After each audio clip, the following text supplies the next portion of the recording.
Salve, salve, meus amigos do Café Cultural aqui da Rádio Mega Brasil. É rádio, é TV, é tudo isso aqui. É uma rádio com imagem, é uma TV com... A gente brinca de rádio aqui. O importante é estar junto com vocês, batendo papo. Estamos aqui uma vez por semana, falando um pouco sobre cultura, sobre arte. E como eu sempre digo para o nosso diretor, o Marco Antônio Rossi, a gente não faz programação aqui. A gente fala de cultura como ciência, da arte como estrutura para uma sociedade melhor. E eu gostei muito quando me sugeriram a Andréa Roma, essa minha mais nova amiga. Primeiro que eu achei muito engraçado, porque trabalhar na editora dela, primeiro precisa chamar Andréa. Tá? O que tem de Andréa nessa editora, não é assim, tem ela, tem a assessora, que eu não consigo falar o sobrenome, às vezes. O que tem de Andréa nessa editora é fora do normal. Para trabalhar lá, precisa chamar Andréa. Mas elas têm uma linha editorial muito interessante, uma postura muito interessante e extremamente necessária para os dias atuais. Andréa, acima de tudo, muito obrigado por estar aqui com a gente, por ter aceito o nosso convite. Um prazer, uma honra, uma alegria ter vocês aqui. E eu queria que você começasse se apresentando. Quem é Andréa Roma? Como é a tua editora? Como são teus selos? Como que você entrou nesse mundo maravilhoso da edição, da editoração de livros da literatura? Bacana, Sérgio, muito obrigada. Fico muito feliz de bater esse papo e trazer um pouco mais aí sobre cultura, arte, livros, que é algo que eu sou apaixonada. Quem é a Andréa Roma? A Andréa Roma é mãe, a Andréa Roma é esposa, é filha, né? É uma mulher que acredita nela mesma e é uma mulher que está aí caminhando, né? E crescendo cada vez mais, não sozinha, mas crescendo com outras mulheres, porque ela acredita nisso. Então, acho que a Andréa Roma se resume nesse escopo. Acho que, para mim, faz muito mais sentido falar de mim em todas. Né? Eu sou todas elas, assim como elas também. Eu faço parte, assim como elas fazem parte também da minha história. A Editora Líder, ela trabalha com todos os gêneros literários. Né? Hoje nós lançamos várias obras com vários segmentos, e em 2014 resolvemos lançar uma coleção de mulheres. Né? Isso já vinha sendo pensado por mim, sou uma apaixonada por livros, né? Desde os 7 anos de idade, 8 anos, eu fazia meus próprios livros, não tinha dinheiro para comprar livro. Pura, menina, que legal! E aí eu fazia meus próprios livros, com recortes de jornais, com cartilhas velhas, que ela nos dava, e que ele era o meu mundo, era onde eu realmente encapar livro naquela que encapava, né? A minha mãe separava mais para encapar os nossos livros, e ali a gente também, eu montando os meus com as letras e por aí vai. Então, livro para mim é uma paixão, eu amo o que eu faço. E dos 7 anos em diante, crescendo numa difícil também, a conta da economia familiar, a gente foi aprendendo muitas coisas, né?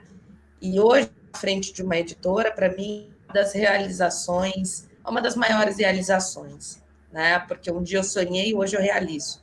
Então, acho que isso faz toda a diferença para quem acredita. Então, quando eu falo que eu acredito em mim, eu acho que eu já começo lá atrás, né? Sem dúvida, sem dúvida. Realmente, acreditar que é possível, acreditar que nós, mulheres, podemos fazer e ir além. Então, em 2014, nós criamos uma série, uma coleção de livros femininos. Lançamos o primeiro livro, né, que foi em 2015, convidamos aí várias mulheres para participar, convidei 2 mulheres para coordenar esse livro, foi lindo, foi um livro que foi comentado e elogiado pelo Jô Soares, porque a linha que eu criei dessa série é uma linha única no Brasil hoje. Eu dou oportunidade para o artista, né, porque cada livro, né, em cada capa, estou com um aqui na mão, cada capa é uma obra de arte. Então, a gente acredita muito nisso. Então, todos os livros seguem uma linha de arte. Você vai encontrar em toda a série de mulheres uma capa, uma obra de arte, e dentro desse livro vai ter direcionamentos, ou a gente falando da edição de uma história, que é a metodologia das mulheres, ou a gente está falando da edição Poder de uma Mentoria, que também é uma metodologia das série mulheres. Mas esse selo, deu muito certo, né? Deu muito certo, e a gente está aí rodando, falando de mulher H, mulheres no varejo, mulheres na psicologia, mulheres no imobiliário, mulheres no conselho, enfim, mulheres, várias mulheres com lindas histórias e vivências, né, para transformar outras mulheres. Então, eu gosto de falar do selo Mulheres, não desprezando os outros selos que a gente tem na editora, claro. Mas trazendo, né, como você disse logo no início da entrevista, trazendo essa pauta necessária. Né? A gente não está aqui falando de igualdade ou desigualdade, não. Eu acho que a série Mulheres ela trabalha para todos. Né? O nosso intuito é criar livros com histórias de mulheres, com metodologias de mulheres, que foram criadas por elas ao longo dos anos, né? As suas vivências que são transformadas em experiências e práticas para outras pessoas, e isso faz com que elas sejam muito mais vistas também no mercado. Então, a gente quer que homens e mulheres tenham acesso a isso, né? Que possam sonhar juntos. Eu, como uma boa editora, eu digo sempre o seguinte: o meu papel, a minha missão é marcar mulheres na literatura brasileira. Então, se você me perguntar, André, o que você está fazendo? Eu tenho que registrar o maior número de mulheres na literatura brasileira. Esse é o propósito da série Mulheres, que é um selo editorial, né, dentro da editora Líder, que está aí crescendo cada vez mais. Sérgio. André, historicamente, você deve ter, obviamente, dado uma olhada nisso, o papel da mulher na literatura sempre foi muito grande, sempre foi muito bonito. Mas, assim como em outras vertentes da cultura e da arte, muitas vezes relegado a um segundo plano. Assim, os grandes escritores da história. Mas e as grandes escritoras da história? As mulheres que lá no passado, às vezes, tinham até que assinar com pseudônimos, assinar como se fosse até um homem, ou colocar só abreviaturas, né? Colocar só as iniciais, porque, não, a mulher não vai ter uma obra literária consistente. Muito pelo contrário, nós temos autoras maravilhosas e deliciosas em leituras fantásticas pela história, tanto brasileira como internacional. Na realidade, existe muitas coisas, né? A história em si, ela nos ajuda, também nos atrapalha. Né? Eu sempre digo isso. Então, a gente fica ali em cima do muro também quando a gente fala de literatura brasileira. Mas bons estudantes como eu e outras pessoas, quando você se depara com a literatura brasileira e você não vê tantas mulheres, é doloroso. Né? É aí que eu acredito que a mulher precisa ter, sim, essa força de fazer a lei, de contar, de parar em algum momento da sua vida, né? Para realmente começar a relatar aquilo que é importante para outras mulheres. Tem uma mulher citada, inclusive, na introdução de um dos livros lançados recentemente, que foi Mulheres que Transformam, nossa querida coordenadora Marisa Salgado, que é Maria Quitéria de Jesus Medeiros. Faz parte da história, inclusive primeira mulher a entrar nas Forças Armadas e defender o Brasil em combate. Só de falar isso, você já sente uma energia em relação a essa mulher. Primeiro, força, coragem, vontade. Então, e detalhe, olha só, o pai dela não permitiu que ela se alistasse, mas em 1822 ela fugiu de casa, cortou os cabelos, se vestiu como homem e se juntou ao regimento de artilharia. Aí eu pergunto para você, essa mulher foi tão grande, que ela foi capaz de fazer isso. Ela está errada? Não. Ela foi viver realmente o sonho dela. Ela foi fazer aquilo que ela tinha vontade. Então, quando eu penso na história e quando eu penso em todo o contexto histórico que a gente tem, se a gente entrar no fato de falar de desigualdade ou não, eu quero falar de história, eu quero falar de força, de vontade, né? de acreditar. Eu trago essa mulher aqui porque eu acho que é uma que move nosso coração. Né? A coordenadora foi muito feliz em trazer essa história, porque eu acho que nós temos que ser mulheres, Sérgio, que venham abrir caminho para outras. Né? E quando você fala de mulher que abre caminhos, a gente tem várias mulheres ao longo da história, né, que abriram caminhos para outras mulheres. Eu quero ser uma mulher, né, que não deixa em nenhum momento a idade determinar o que eu penso, né? Eu quero ser uma mulher que dê a mão para outras mulheres e fala, vamos caminhar juntas, vamos fazer juntas. Então, acho que o nosso papel é esse. Né? Quando essa palavra sororidade, né, ela apareceu no nosso vocabulário, Andréia, como assim? Ela apareceu no nosso vocabulário. Sim. Né? E eu acho que é isso. Eu acho que é trazer a consciência para nós mulheres que nós precisamos realmente ter essa força e acreditar. Quando eu falo para você dessa história da Maria Quitéria de Jesus, né, que foi aí a nossa mulher, que está sendo falada hoje, mas em 1822... Imagina o que ela sofreu, né? Imagina ela vivia um drama em 1822, né, porque ela tomou a maior decisão da vida dela. E aí, é aí que eu falo, né? Quantas decisões a gente precisa tomar hoje, né, para realmente ter um posicionamento diferente? Então, eu acho que hoje a gente não precisa cortar o cabelo. Né? Hoje a gente não precisa fazer nada disso. Olha a nossa liberdade hoje. Então, tem tantas coisas boas que aconteceram ao longo do tempo que eu não posso trazer como justificativa as coisas ruins. Eu tenho que realmente trabalhar naquilo que é bom e potencializar a minha força e a força de outras mulheres para que realmente a gente seja parte da história, para que realmente a gente possa criar e construir um legado. Eu tenho filhos, eu quero que os meus filhos, né, tenham essa força. Eu quero que lá no tempo eles possam olhar para trás e assim como a Maria Quitéria está sendo citada hoje, né, eu quero ser citada. Então, o que realmente nós queremos? Você também quer ser citado, Sérgio? Então, acho que é isso. A gente trabalha pelo legado de fazer a diferença na vida dos outros, de contar realmente aquilo que faz diferença e aquilo que vai trazer legado também para a vida das pessoas. Acho que isso é muito, muito importante. Não, resta depois.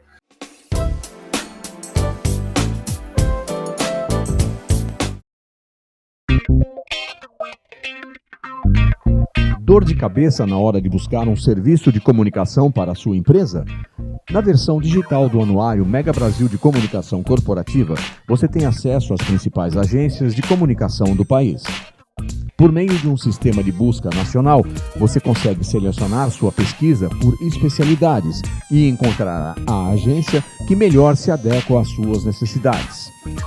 Acesse anuariodacomunicação.com.br e encontre a solução para as necessidades da sua marca ou produto.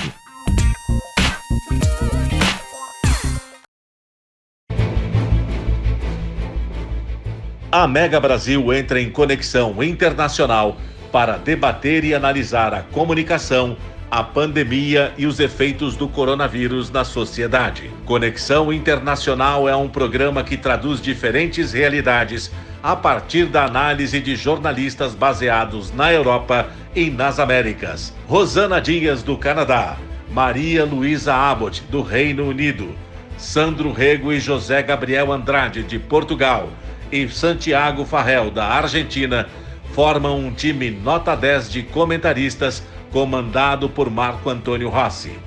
Conexão Internacional é veiculado todas as sextas-feiras, às 15 horas, aqui na sua Rádio TV Mega Brasil Online, um canal a serviço da comunicação.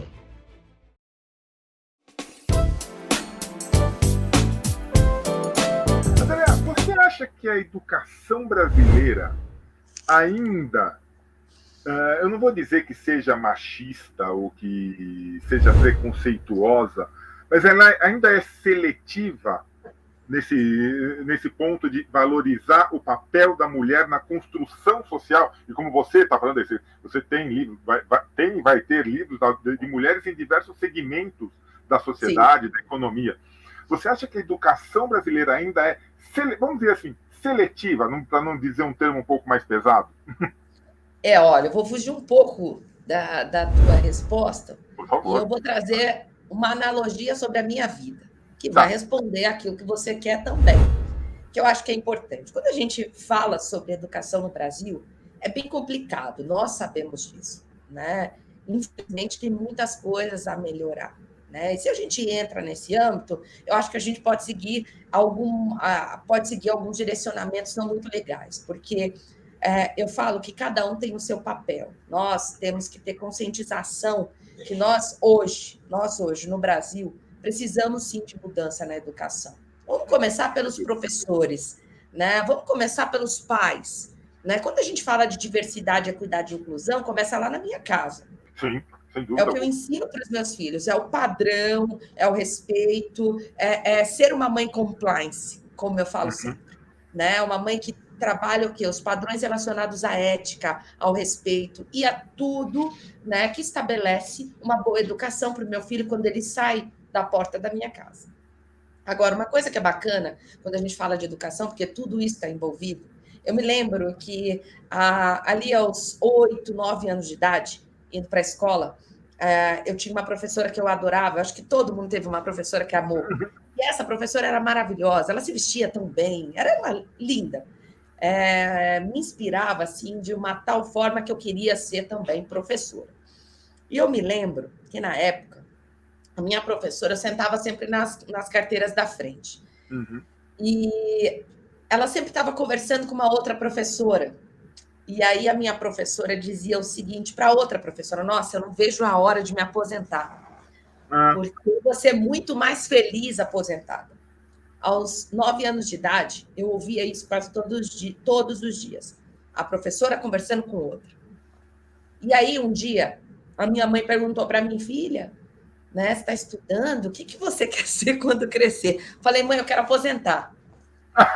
Porque era a meta, né? Foi isso que eu falei. Eu falei, mãe, eu quero aposentar. Eu queria ser professora, mas agora eu quero aposentar porque a minha professora, mãe, ela conversa com outra professora e ela diz que isso é maravilhoso. Então, eu quero seguir essa área aos 9 anos de idade. Então, eu acho que eu respondo um pouco da tua pergunta em relação à nossa educação. Para mim, a educação tem que estar pautada no propósito desse professor. Qual é realmente o propósito dele dentro da educação? Eu não vou culpar a parte governamental, porque não me cabe aqui entrar em questões políticas referente a quem é culpado ou não. Mas eu vou falar sobre propósito de vida. Eu, como editora, eu tenho o meu propósito de vida, que é fazer a diferença, pelo menos plantar sementes. Você, como professor, né, ou seja, quem está nos assistindo, que sementes você está plantando? Lá atrás, aos 9 anos de idade, uma professora plantou uma semente no meu coração, que foi ser aposentada. E hoje, qual semente você, como professor, tem plantado? Então, eu acho que quando a gente fala de educação, a gente tem que falar de conscientização. A gente está vivendo uma situação no nosso planeta, Sérgio, que é muito séria. Quando a gente fala da Agenda 2030, né, ESG, quando a gente fala de tudo que está para acontecer no nosso planeta, relacionado à parte ambiental, relacionado a todas as questões que vêm para prejudicar ainda mais eu e você. E aí, como fica? Eu acho que quando eu falo de conscientização, é saber o que realmente me faz feliz, é saber qual é a dosagem e o que eu posso fazer realmente para mudar o estado do outro. Sabe? Porque mudando o outro, eu também estou mudando o meu estado. Né? Uma atitude, eu falo que uma atitude, né, pode realmente pode melhorar ou piorar todas as coisas. É uma atitude. Então, eu acho que essa analogia da minha história acaba respondendo um pouco aí sobre a tua pergunta. Sem dúvida. André, sobre mercado editorial, sem dúvida alguma, o Brasil ele tem obras maravilhosas, de autores nacionais fantásticos. Mas a gente sabe que a leitura no Brasil é pouquíssimo incentivada. Nós já conversamos aqui no Café Cultural com diversos autores, e uma das coisas que foi meio que linha com essa conversa: o brasileiro não gosta de pegar no livro. São raros os brasileiros que gostam de pegar num livro. E hoje em dia, e emendando com o que nós conversamos sobre educação, e eu tive notícias recentes, terríveis, de professores que já estão falando o seguinte: olha, entra na internet e baixa o resumo do livro tal, de clássicos da literatura, porque sabe que o aluno não vai ler. Agora, onde que está o erro nisso? Está em ainda fazer somente ler os clássicos, não trazer coisas novas para a sala de aula, está num incentivo de família. E como que o mercado editorial, você como uma editora-chefe, como que você vê isso? Como que você consegue, no teu trabalho, incentivar com que o livro chegue na mão das pessoas? Bacana a sua pergunta, Sérgio. Mais uma vez, a gente vai falar sobre conscientização, né? Quando a gente fala de brasileiro não gostar de ler, isso é uma crença, né? Eu vou trabalhar em cima dessa crença, porque eu gosto de ler, eu sou brasileiro. Meu filho gosta de ler, ele é brasileiro. A minha família, eu tenho pessoas que gostam de ler e são brasileiras. E outras famílias mais. Eu acho que existe, sim, um grupo de pessoas que não curtem muito a leitura. É fato, a gente não pode deixar de lado. E isso a gente vai encontrar em qualquer país. Porém, no entanto, eu tenho para mim, a gente passou aí, ainda está passando momentos pandêmicos relacionados, né, a esse momento difícil que todos nós estamos vivendo. Mas a gente teve um momento de parada, onde as pessoas ficaram dentro de casa, sem poder sair, e os livros não pararam de ser vendidos. A editora Líder não parou. Ela continuou vendendo livros físicos. E vendeu muito bem. Se as pessoas então, não iam até a livraria, você mandava para a casa das pessoas, né? Eu mandava para a casa das pessoas. E o que a gente sentiu? A gente sentiu que as pessoas gostam de receber presentes, mesmo que sejam elas que comprem. E eu vou dar exemplo, que eu gosto de dar exemplo. Eu adoro quando eu estou lá numa loja de sapato, comprar um sapato, o sapato chega para mim. Fui eu que comprei, mas eu adoro receber aquele presente. Claro. Então, eu falo que, em meio à história, existe a vontade de fazer a diferença.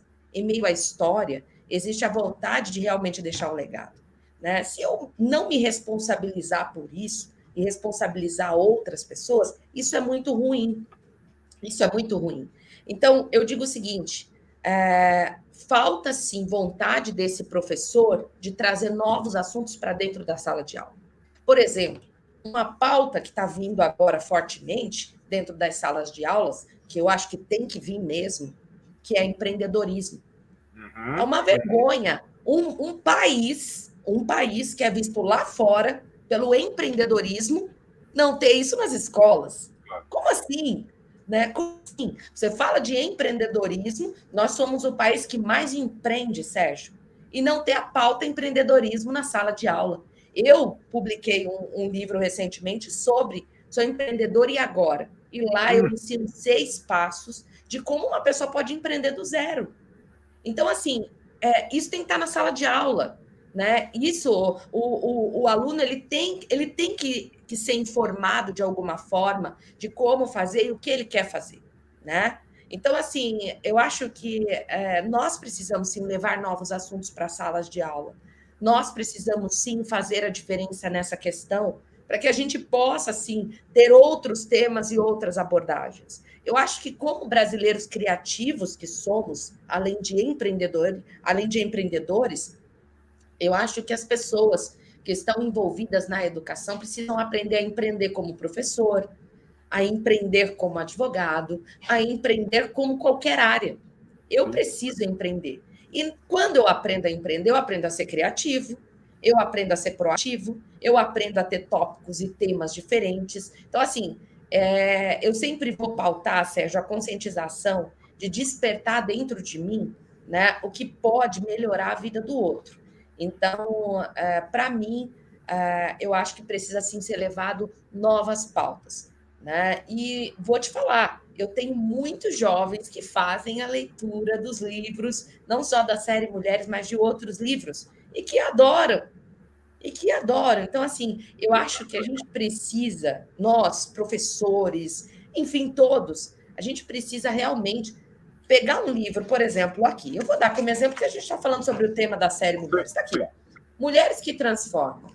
Tá, eu compro o livro para mim. Eu tenho, né, meus 40 e poucos anos. Vou contar quantos são, mas por aí vai. Eu tenho aqui esse livro. Se eu posso comprar e dar de presente para uma sobrinha e dar de presente para uma filha, por que não? Só eu preciso ler? Então, acho que são sementes, Sérgio. tudo na educação, na cultura, são sementes. Quando você vê aí vários artistas de rua, eu faço questão de andar nas ruas de São Paulo para conhecer artistas. Ah, você está perdendo tempo. Eu não estou perdendo tempo, sabe? Eu não estou perdendo tempo. Então, assim, olha quanta coisa boa a gente tem no Brasil, né? Olha quantas pessoas fazendo a diferença. Então, assim, eu acho que é mais a conscientização de saber que eu sou a cultura, que eu não posso esperar a outra, mas eu sou a cultura. A cultura está dentro de mim, é quem eu sou. Então, acho que isso traz aí, mais uma vez, como eu falo, conscientização de fazer a diferença, de deixar um legado. Eu quero ser a cultura do meu país, mas eu quero ser. Eu não quero responsabilizar o meu país de ser a cultura, eu quero ser a cultura. Nossa, lindo.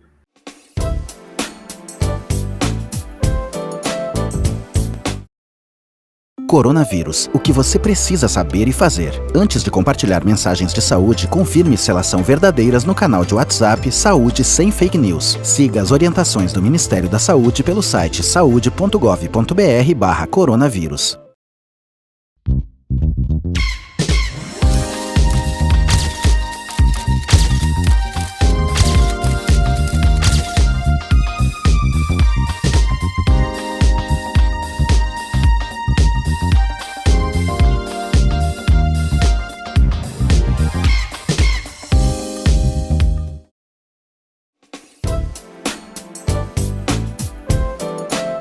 Vamos falar um pouquinho do... Como é que você construiu o livro Mulheres que Transformam? Como que é, por exemplo, essa série?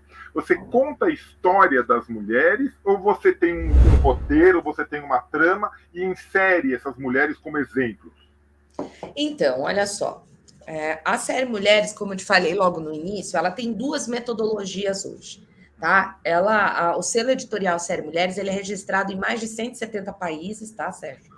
Ele é um trabalho único no Brasil, né? Ele é único no Brasil, registrado, patenteado, uma ideia patenteada, e que nós levamos essa ideia para mais de 170 países. Então, eu gosto de começar por aí, porque eu falo que hoje no Brasil a gente dá um jeitinho de pegar a ideia dos outros. Então, eu já realmente acabo com esse jeitinho brasileiro. Então, vamos trabalhar no nosso jeito de ser corretos, porque brasileiros também são corretos.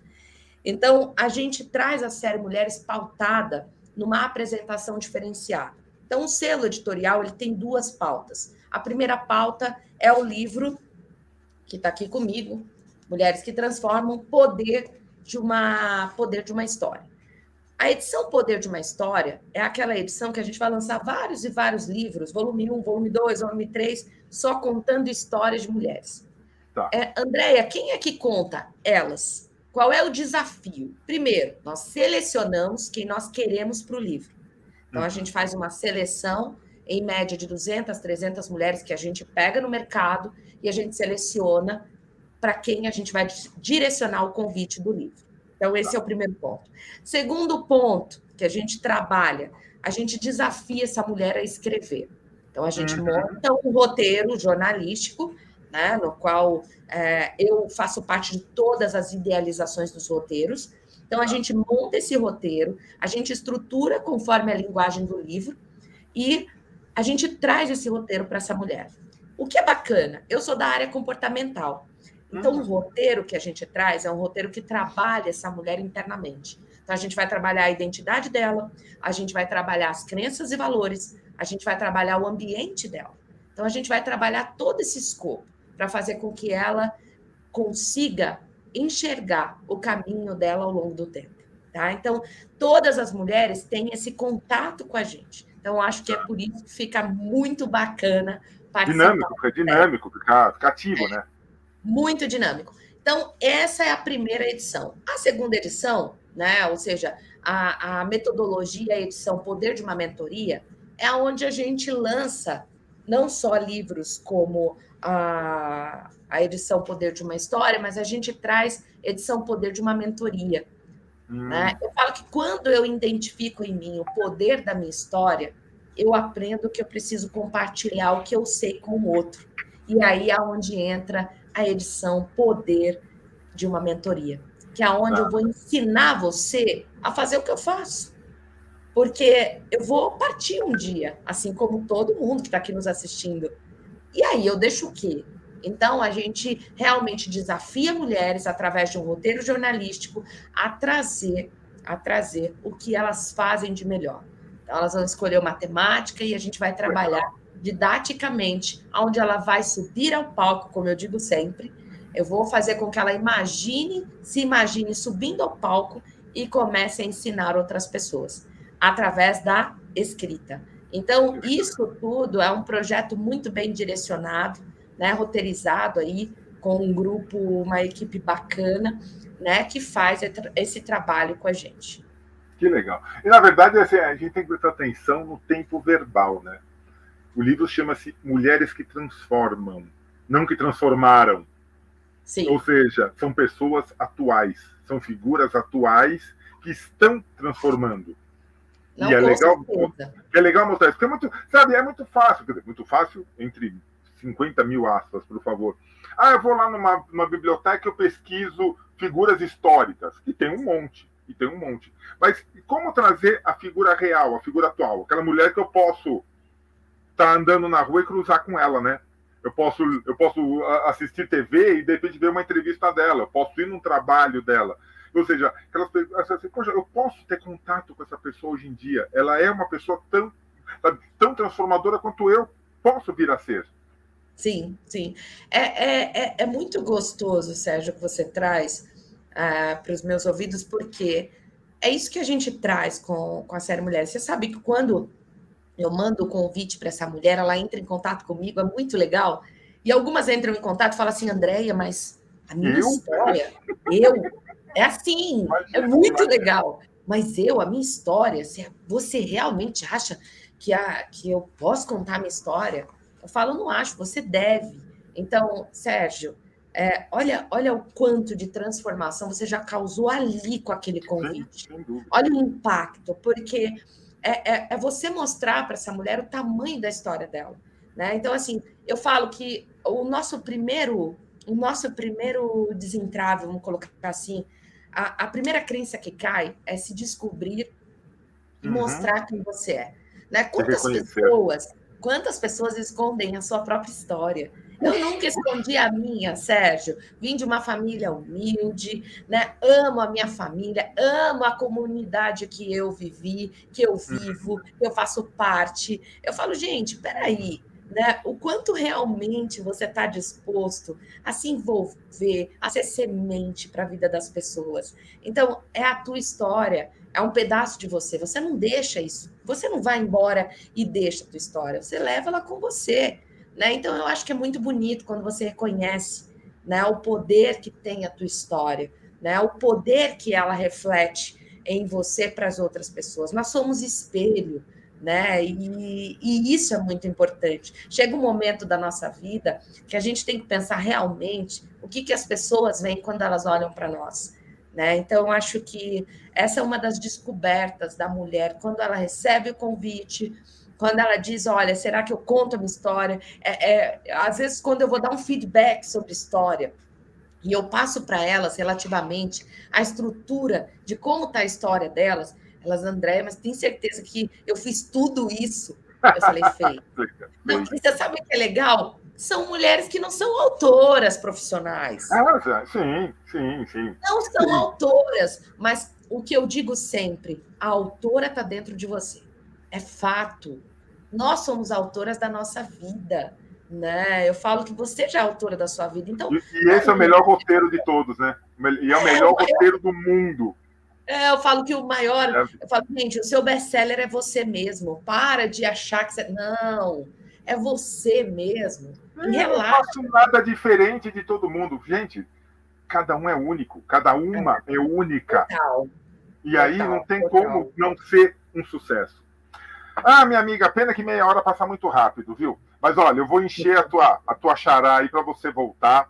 E, por favor, fique 100% à vontade para voltar aqui no café, para trazer novos lançamentos. Mas antes de terminar, eu queria que você deixasse os contatos teus, da editora Líder, como que as pessoas te acham, como que as pessoas acham as obras da Líder, da série Mulheres e todas as outras. Por favor. Ah, tá ótimo. Eu vou deixar o contato do Instagram. Eu acho que me encontrando lá, vocês já vão encontrar todo o restante, tá? Tá. @editora líder, que é o nosso contato lá no Instagram. Entra lá, curte, né? Segue a Editora Líder. Eu acho que faz toda a diferença e conte com a gente. Eu acho que é isso, né? Eu falo que a gente tem que quebrar aquele negócio, né? Ah, você não senta para conversar com o presidente de editora. Estou aqui, senta, vem tomar café comigo, vem me contar o que você quer fazer. Vamos embora. Esse negócio de a editora não aprova, vem cá que a gente senta, conversa e a gente conhece aí o teu projeto. Conta comigo nesse sentido. Que maravilha. André, muito, muito, muito obrigado. Nossa, um bate-papo fantástico, um prazer enorme. Ter ouvido você falar, ter ouvido você relatar tudo isso, extremamente necessário. Eu tenho certeza que, muito em breve, você vai estar tomando um café de novo com a gente aqui no Café Cultural. Tenho a plena certeza disso. Obrigado, viu, amiga? Eu que agradeço, meu querido. Até a próxima. Até a próxima. E a vocês todos que acompanharam mais essa edição do Café Cultural, meu muito obrigado. E a gente volta semana que vem com mais uma entrevista só para você. Um abraço, gente. Até mais. Tchau, tchau.